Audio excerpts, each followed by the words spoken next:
بسم اللہ الرحمن الرحیم۔ السلام علیکم خواتین و حضرات۔ روزمرہ زندگی کے مسائل اور اسلامی تعلیمات و وظائف کی روشنی میں ان کے آسان حل تجویز کرنے والے یوٹیوب کے سب سے بہترین چینل دا اردو ٹیچر پر خوش آمدید۔ ہمیشہ کی طرح ہم سب سے پہلے آپ سے درخواست کریں گے کہ آپ سبسکرائبر بٹن پر کلک کر کے ہمارے چینل کی سبسکرائبر لسٹ میں ضرور شامل ہو جائیں۔ دوستو، ہم سب جانتے ہیں کہ رمضان کی آمد ہے اور اس بابرکت مہینے میں، اس مقدس مہینے میں ہم سب کی خواہش ہوتی ہے کہ ہم اللہ تعالیٰ کی رحمتوں سے فیضیاب ہوں، اپنی خالی جھولیاں اس کے نازل کیے گئے انعامات اور برکات سے بھر لیں۔ آپ سب کی فرمائش پر، جیسا کہ آپ نے بے شمار پیغامات میں ہمیں واضح انداز میں بتایا کہ آپ ہم سے چاہتے ہیں کہ رمضان المبارک کی مناسبت سے کوئی ایسا وظیفہ ہمیں بتایا جائے جو آپ کی غربت اور تنگ دستی کو دور بھگا دے، اور پریشانیاں اور مالی وسائل کی جتنی بھی کمیاں ہیں ان سب کو اللہ تعالیٰ کے غیبی خزانوں سے امداد ملے اور ختم ہو جائیں۔ تو دوستو، ہم ایک ایسا وظیفہ لے کر حاضر ہوئے ہیں جو آپ نے رمضان المبارک کے مقدس مہینے میں آنے والے چاروں جمعہ کے دن آپ نے کرنا ہے۔ اگر رمضان میں عموماً تو 4 جمعے ہی ہوتے ہیں، مگر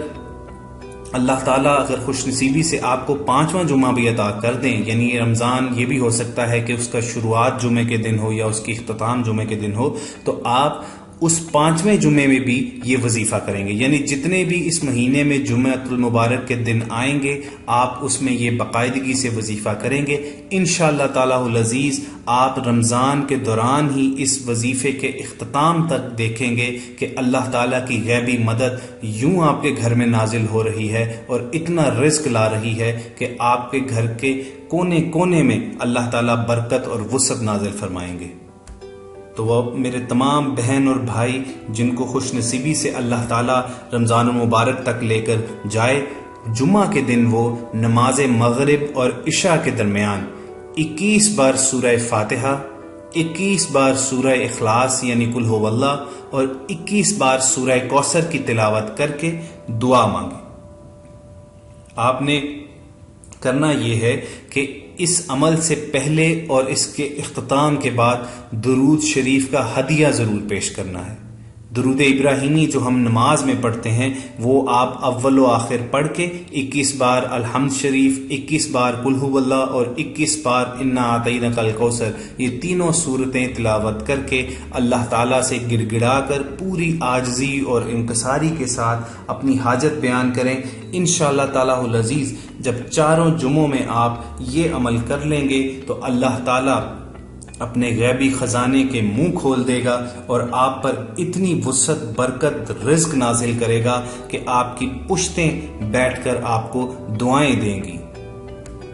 آپ کے نہ صرف دنیا بلکہ آخرت میں بھی درجات بلند ہوں گے، کیونکہ ان تینوں صورتوں کے پڑھنے سے جو فیوز و برکات ملتی ہیں وہ تو ایک الگ بات ہے، جو ثواب کا مقدار ہے اس کا اندازہ انسانی ذہن نہیں لگا سکتا۔ مگر وہ تمام احباب جو یہ عمل کرنے کا ارادہ رکھتے ہیں ان سے صرف ہم ایک ہی ریکویسٹ کرتے ہیں کہ آپ اپنا نام لکھ کر ہمیں کمنٹ سیکشن میں ضرور بھیج دیجئے تاکہ آپ کو روحانی اجازت حاصل ہو جائے اور آپ بغیر ہماری اجازت کے جواب کا انتظار کیے کسی بھی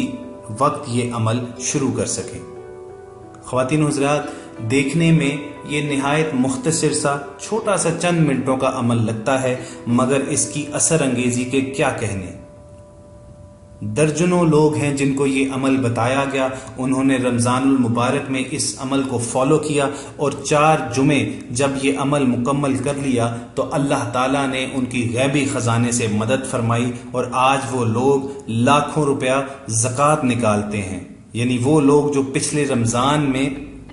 خود تنگ دست تھے، مالی پریشانی کا شکار تھے، اللہ تعالیٰ نے اس عمل کی برکت سے ان پر اتنا رزق نازل کیا کہ وہ لاکھوں روپیہ اللہ کے بندوں میں زکوٰۃ بانٹتے ہیں۔ خواتین و حضرات، اس عمل کو رمضان المبارک کے مہینے میں کرنے کے لیے اتنی تاکید اس لیے کی جا رہی ہے کہ ہم سب جانتے ہیں کہ یہ وہ مقدس مہینہ ہے، یہ وہ مکرم مہینہ ہے جس میں اللہ تعالیٰ کی رحمت اپنے عام دنوں سے 70 گنا زیادہ جوش پہ ہوتی ہے۔ ذرا تصور کیجئے کہ وہ کائنات کی خالق و مالک ہستی جو عام دنوں ہی میں ہم پر اتنی رحمت فرماتی ہے کہ جو 70 ماہوں سے زیادہ شفقت رکھتی ہے، وہ رمضان میں اپنے عام دنوں سے 70 گنا زیادہ محبت کرتی ہے۔ تو آپ کچھ بھی مانگ کر دیکھیں، کوئی بھی جائز خواہش اللہ کے سامنے رکھیں، یہ ہو ہی نہیں سکتا کہ اللہ تعالیٰ اپنے روزہ دار بندے کی وہ دعا قبول نہ کرے۔ مختلف احادیث میں اللہ تعالیٰ کی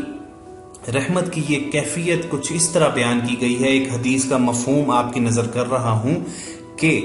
اس مہینے میں اللہ تعالیٰ آسمان دنیا پر نزول فرماتے ہیں اور اپنے بندوں سے پکار کر کہتے ہیں، ہے کوئی مانگنے والا جو مجھ سے مانگے تو میں اسے عطا کروں، ہے کوئی مجھ سے رزق مانگنے والا تو میں اس کو رزق عطا کروں، ہے کوئی مجھ سے مغفرت مانگنے والا تو میں اس کو معاف فرما دوں۔ اس شان کے، اس کریمی کے کیا کہنے خواتین و حضرات کہ اللہ عز و جل خود اپنے بندوں سے مخاطب کر رہا ہے، مخاطب ہو کر یہ فرما رہا ہے کہ مجھ سے مانگو، آج میں تمہیں عطا کروں گا۔ تو ان بندوں پر یہ لازم ہو جاتا ہے کہ اپنی فریاد اللہ کے حضور وہ پیش کریں۔ یہ بڑی کم نصیبی کی بات ہوگی کہ اگر ہم اس مہینے میں، ان مبارک ساتوں میں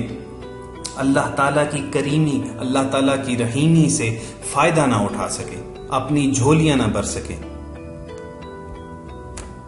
اس لیے اس رمضان میں جب آپ انشاءاللہ تعالیٰ العزیز فرض عبادتوں کی پابندی تو کر رہے ہوں گے، تو ساتھ ساتھ نفلی عبادتوں کی کوشش کریں، اور کم از کم صرف اتنا تو کر لیں کہ 4 جمعے کا جو یہ وظیفہ آپ تک پہنچایا گیا ہے، اس پر عمل کر کے اپنی غربت و تنگ دستی کو ہمیشہ ہمیشہ کے لیے ختم کر لیں۔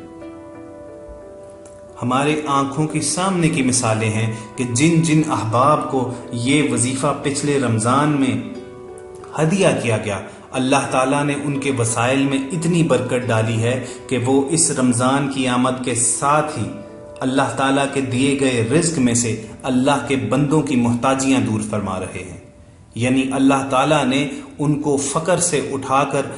امیری کی طرف لے آئے ہیں۔ اللہ تعالیٰ ان کو لینے والے ہاتھ سے دینے والا ہاتھ بنا چکے ہیں۔ تو ہم نے تو اپنا فرض ادا کر دیا ہے، یہ وظیفہ آپ تک پہنچا کے، اب یہ آپ کی ذمہ داری ہے کہ آپ اپنے مسائل کا خاتمہ اس کے ذریعے کرواتے ہیں یا نہیں کرواتے۔ دوستو، یہاں ایک اور گزارش نہایت ضروری ہے، وہ یہ کہ جتنے بھی دعائیں، جتنی بھی قرآنی آیات پر مشتمل وظائف آپ تک پہنچائے جاتے ہیں، یہ کامیابی کا شارٹ کٹ ہرگز نہیں ہے، یہ صرف اسسٹنس ہیں، اضافی مدد ہیں۔ یعنی آپ محنت کر رہے ہوں اور پھر ان کے ساتھ ان مسنون دعاؤں پر، ان قرآنی آیات پر مشتمل یہ وظیفے بھی ساتھ کر رہے ہوں، تب جا کر آپ کی محنت کا آپ کو کئی گنا زیادہ اجر ملے گا، آپ کو کئی گنا زیادہ انعام ملے گا۔ بنیادی چیز اس میں عمل کی ہے، اور پھر اس عمل کے ساتھ جب دعا شامل ہو جاتی ہے تو اللہ تعالیٰ لہریں بہریں کر دیتے ہیں، دولت کی، رزق کی، جس چیز کی بھی دعا مانگی جائے اس کی ریل پیل ہو جاتی ہے۔ اور پھر اللہ کے جن ہدایت یافتہ بندوں کو یہ وسعت، یہ برکت ملتی ہے، ان کا طرز عمل یہی ہوتا ہے کہ وہ اللہ تعالیٰ کی مخلوق کے لیے، اللہ تعالیٰ کی مخلوق کے لیے سراپائے سخاوت بن جاتے ہیں۔ وہ اللہ تعالیٰ کے دیے گئے مال میں سے اللہ کے بندوں کی حاجت روائیاں کرتے ہیں۔ ایک طرح سے یوں کہا جائے کہ وہ اس زمین پر اللہ تعالیٰ کے نمائندہ بن جاتے ہیں، کہ جن کے ذریعے اللہ تعالیٰ اپنی سوالی بندوں کی حاجت روائی فرماتا ہے۔ اس سے بڑا منصب دنیا میں اور کوئی نہیں ہو سکتا۔ دوستو امید کرتے ہیں کہ آپ ہمارا یہ پیغام ضرور سمجھ گئے ہوں گے، ہماری اس کاوش کو پسند کریں گے، اسے زیادہ سے زیادہ لائک کیجئے، اس ویڈیو کو جتنا ممکن ہو سکے صدقہ جاریہ سمجھ کر دوسروں کے ساتھ شیئر بھی کیجئے، اور اگر آپ اپنی انفرادی زندگی سے جڑے کسی مسئلے کا حل ہم سے جاننا چاہتے ہیں یا روٹین لائف کا کوئی میٹر لے کر اسلامی تعلیمات کی روشنی میں اس کا سلوشن چاہتے ہیں تو ہمیں کمنٹ سیکشن میں لکھ بھیجئے۔ انشاءاللہ بہت جلد ہم اس کا حل لے کر آپ کی خدمت میں حاضر ہو جائیں گے۔ وہ تمام احباب جنہوں نے ابھی تک ہمارا چینل سبسکرائب نہیں کیا، ان سے گزارش ہے کہ وہ سبسکرپشن بٹن پر کلک کر کے ہمارے سبسکرائبر ضرور بن جائیں۔ آپ اپنا بہت سا خیال رکھیے، بہت جلد ملاقات ہوگی۔ فی امان اللہ۔